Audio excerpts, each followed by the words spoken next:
Bullying right now is an international epidemic. It happens not only in schools, but in organizations, businesses, and other groups across the world.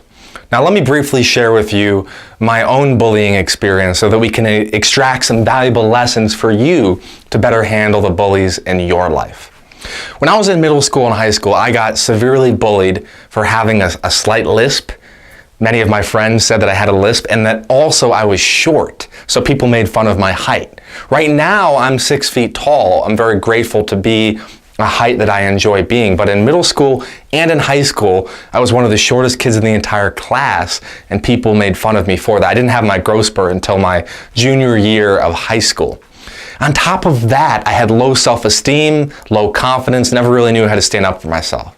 So, as you can imagine, when college rolled around, I was really looking forward to leaving the days of bullying behind me. I was ready to move forward with my life and just be myself and stop being made fun of for all this really stupid stuff. And that's when I met, hands down, no exaggeration, I'm stating this as the truth from the bottom of my heart, the worst bully, the very worst bully I've ever come across in my entire life. He was a kid on my college baseball team.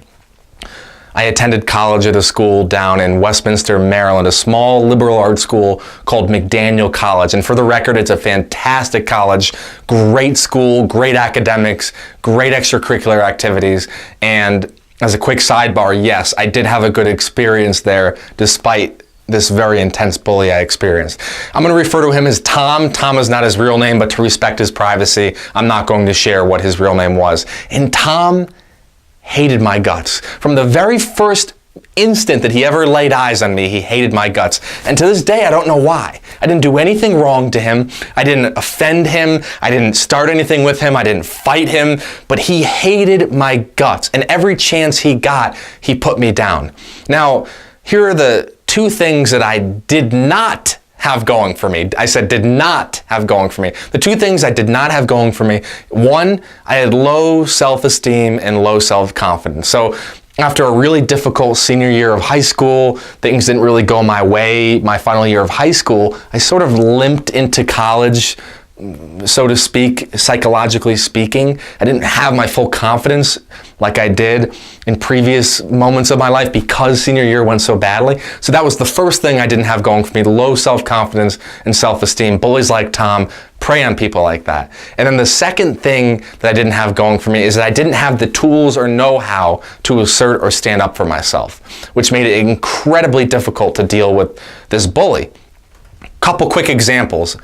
I went to a party one evening. It was the very beginning of the school year, and most of my teammates were fine with me being there. I just walked in because I saw that there was a party and I said hello to some people. Most people were fine. And Tom told me that I was worthless. He told me to get out of the party. He told me I didn't belong there. He told me I didn't belong on the baseball team.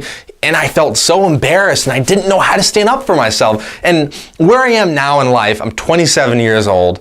I graduated college in 2011, so this was 6 years ago that I graduated college, and I'm referring to incidents that happened 7 to 10 years ago. I now can stand up for myself. I now am more assertive. I've learned lessons. I've grown. I've evolved. Now I know how to deal with those bullies, bullies like that. But at that time, I had no idea how to possibly respond to someone like that, and I let him bully me. Another quick example, I told you how he made fun of me at the parties, and by the way, I'd leave those parties feeling awkward, embarrassed. Another quick example, we would be in the gym, and he got aggressive. I mean, this was a violent bully. This was no joke. He would walk by me angrily, for no reason, by the way. Even though I'm trying to be friendly, he would walk by me angrily and bump into me with his shoulder and kind of knock me to the side for no reason. And then people around me, like my friends, were like, what the heck did he do that for? And my friend said, Jeff, we've got your back. And I knew that this kid was troubled in the sense that something went wrong in his upbringing, something was wrong in his mind. But because I had that low self-esteem, even though I knew there was something wrong with him as a person, I still didn't really give myself the credit I deserved in terms of my own worth, and I let his negativity impact me. I became fearful of going to parties that he was at. I became afraid of being anywhere near him. I was living a life in fear, and this is in college. You see me getting so passionate about this now. I'm being open, but I wasn't always open about this. This is super embarrassing. Most people don't deal with bullying in college, but I went to a small school, and there are a lot of pros to small schools, but one of the cons is that because it's a small school atmosphere, it's a little bit like a high school. I don't mean that as negative criticism to McDaniel, because McDaniel's a great school, but I'm just speaking in general terms. Small schools, especially colleges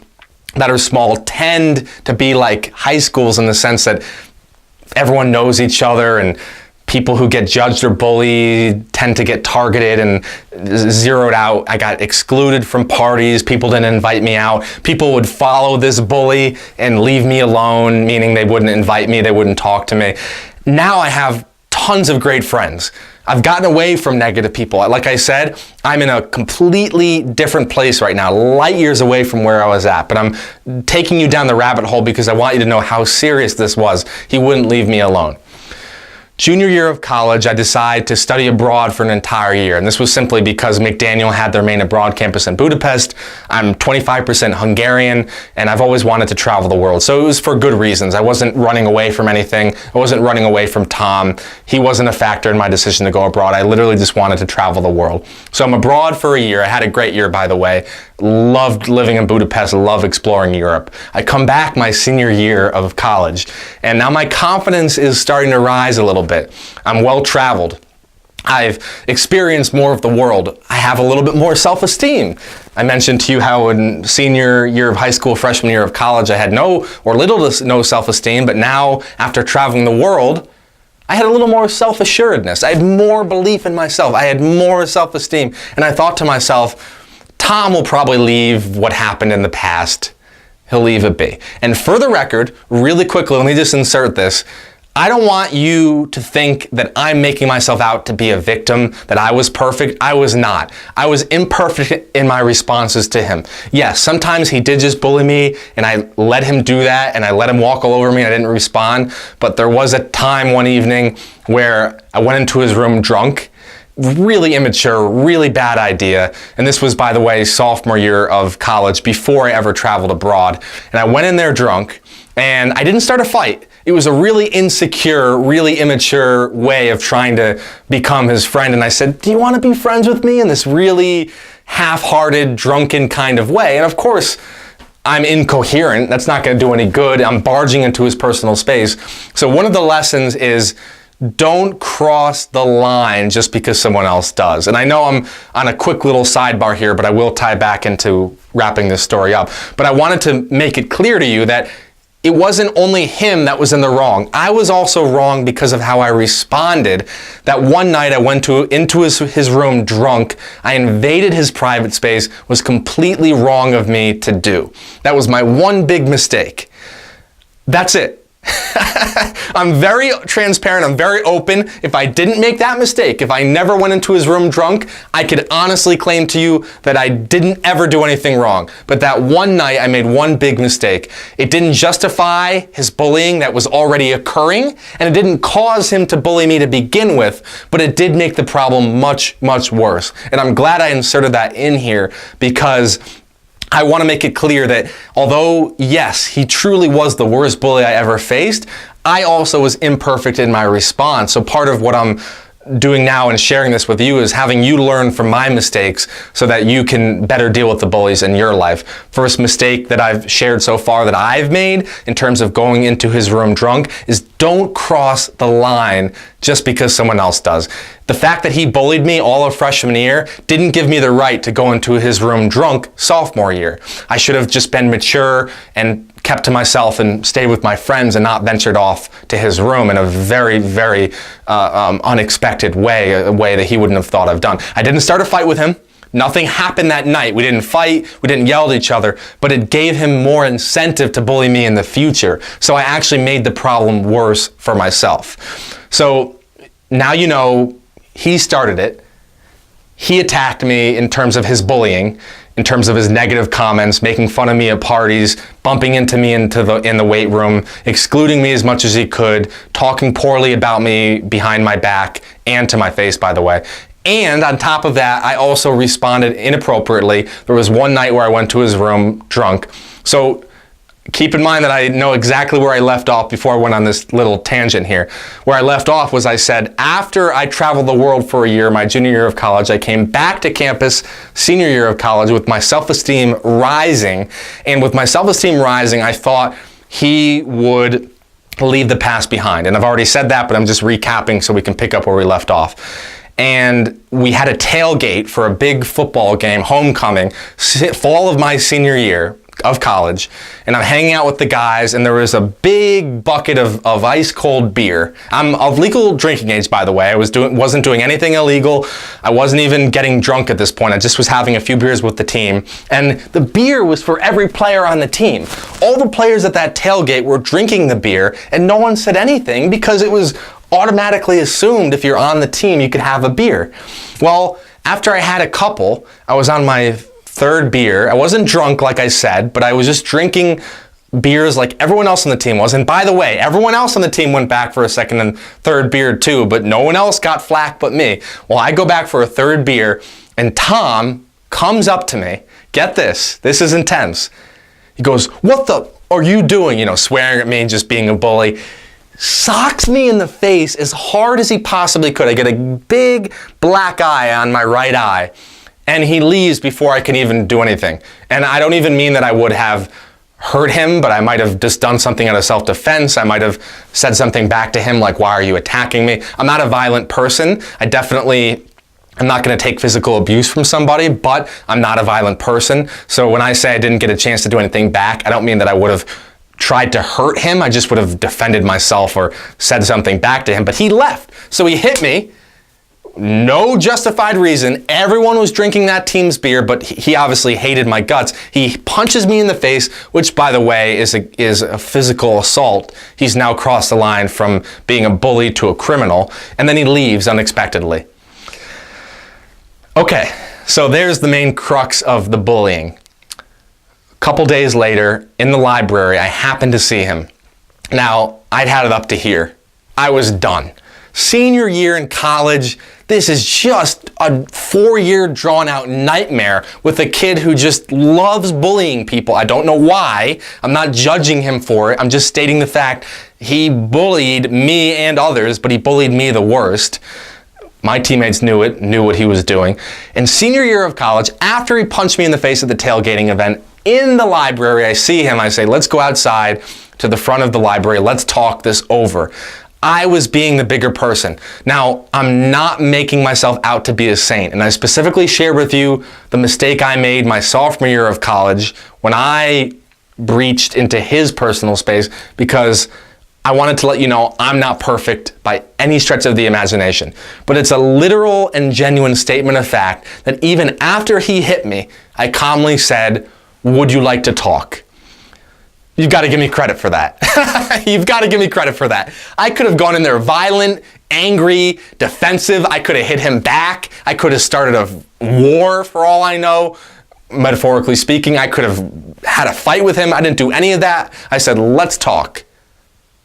So we go out to the front of the library and we're chatting one-on-one. And I said, "Dude, I just have to be straight with you. You've been like this to me ever since freshman year. What did I do to deserve that?"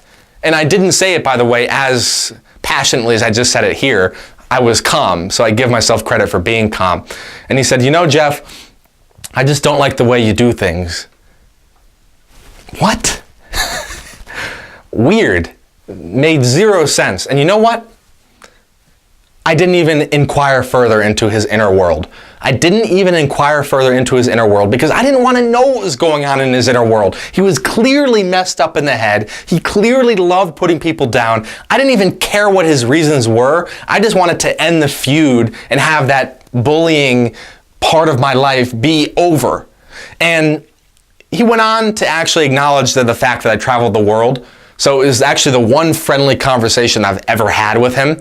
And he didn't outright apologize for punching me in the face, but he did shake my hand. We shook hands at the end of the conversation, and his words and actions were clearly conciliatory. So, he clearly felt bad for hitting me. He knew it was wrong, and he acknowledged after that little weird explanation he gave me about not really liking things I did, he did acknowledge the fact that I traveled the world in a semi-complimentary way. Again, he didn't directly compliment me. That's not really his style. As you know, he's a bully, but he did acknowledge, "You've traveled the world," and said it in a way that seemed uplifting, especially compared to his usual negative ways. He also said that some of the times that he was putting me down or bullying, it was because we all have our own opinions. We all have our own opinions. He said that. And that was also weird because what did he mean by that? I don't know. Yes, we do have all of our own opinions. What does it have to do with you bullying me all of freshman year and then me sitting in my room afraid of the way you treated me? I don't know.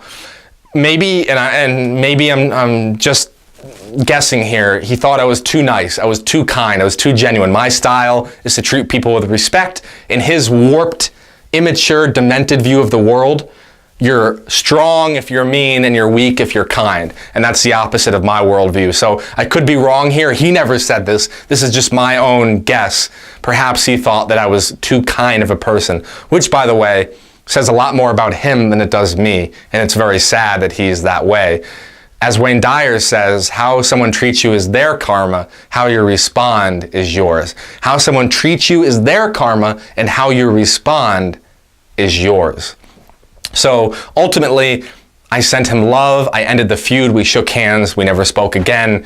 That ended a 4-year-long nightmare bullying experience with the worst bully I've ever faced. Okay, we can take a breath now. There it is. That's not easy to share. That's not easy to share, and that's only the tip of the iceberg. It may seem like I just shared a lot, but I actually kept a lot because I don't want to go on and on forever. I just wanted to give you some main elements of the story to at least give you a general idea of how serious and difficult this really was, but there's a lot more to it.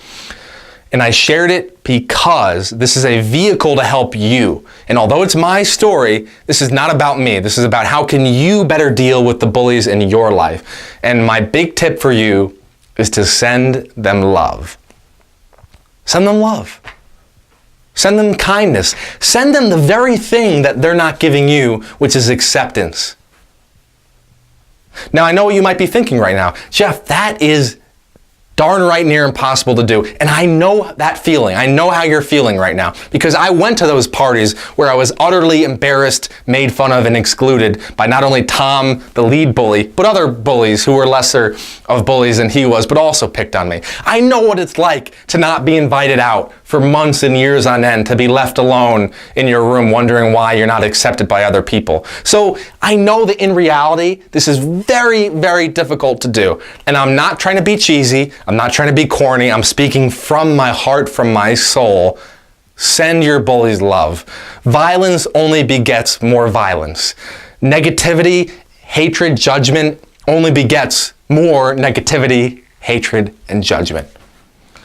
The late, great Susan Jeffers has a technique that I absolutely love, and it's called the send them love technique. And you sit down and you think to yourself, in reference to this bully you're dealing with, I send them love, I send them love, I send them love. You see, for the longest time, I sat alone in my dorm room, afraid to go to parties because of this bully, Tom. And he became a monster in my own mind. And I forgot he's just a person like everybody else. And something went wrong in his upbringing, and he was led to think that that was the right way to treat people, even though it was utterly wrong. And the only way to respond to utter hatred is with love. I'm not always perfect at doing it. It's nearly impossible to do. By the way, I didn't say it is impossible. I said it's nearly impossible to do when you're face to face with someone who hates your guts. But if you can just somehow find it in the inner light and core of your own soul to send the bully love, even when they're hating on you, you win. You win. You know what the silver lining is? Because I was excluded from my baseball team, Tom, the lead bully, his little clique of sub-bullies also picking on me, was a nightmare to even be anywhere close to them. I went and met dozens, hundreds of other people at the school. I went to fraternities, sororities, all sorts of groups and clubs, and I met all these great people. And by spring of my senior year of college, there were a couple kids on my baseball team who even commented, "Man, Jeff, you're popular." Because I didn't let his opinion define me. So don't let the opinion of the bully define you. Find the silver lining by remembering that everything happens for a reason and that you are worthy. You are absolutely worthy, and the opinion of the bully does not matter. So you go and live your life. You meet other people, go to other groups, go to other parties, go to other networking events, other engagements. There's more to life than one silly little clique. There is more to life than one silly little clique. Now, my personal style and approach was to confront him one last time after he hit me and talk to him face to face. And if he didn't end it cordially there, I would have gone to the authorities because, like I said, I had had it up to here with his insane amount of bullying. But if he went one step further and he kept going with it, I would have gone to either my head coach or the authorities at the school known as campus safety.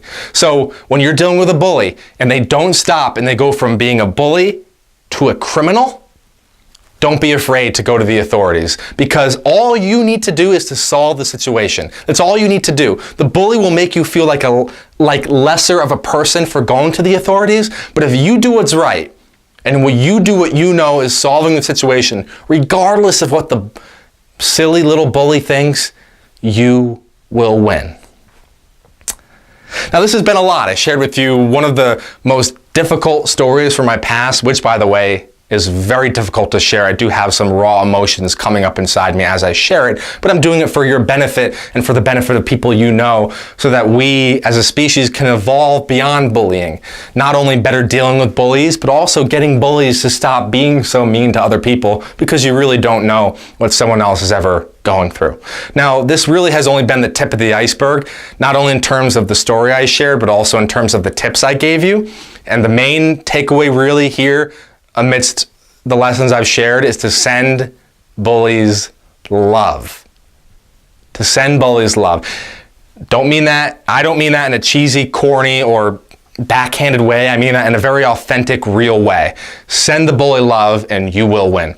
Now, like I said, this is only the tip of the iceberg. If you want to do a deep dive into more strategies, tactics, and techniques for you to better deal with bullies, check out the article that I wrote for a popular website called Tiny Buddha. And the article is going live on April 20th.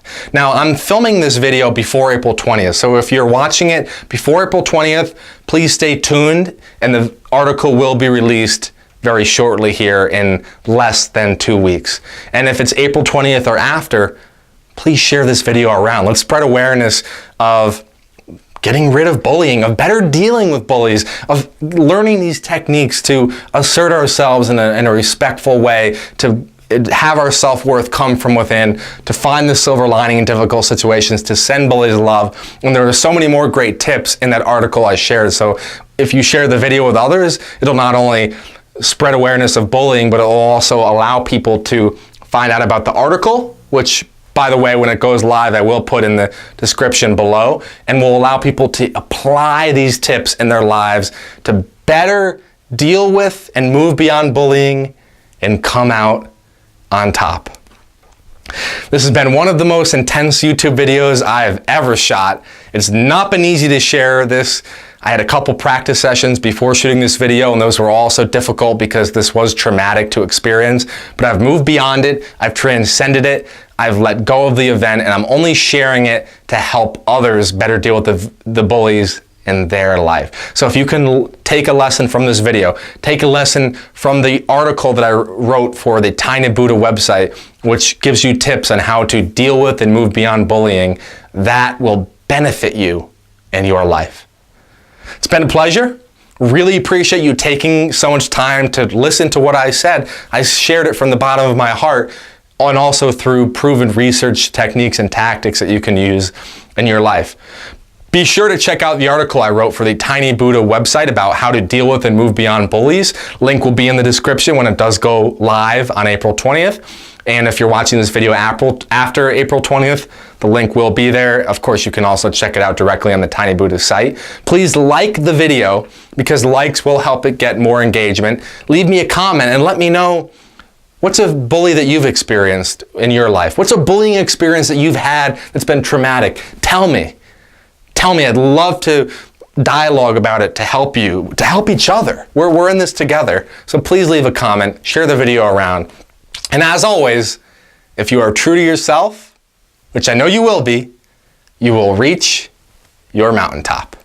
And I will see you, my friend, at the mountaintop.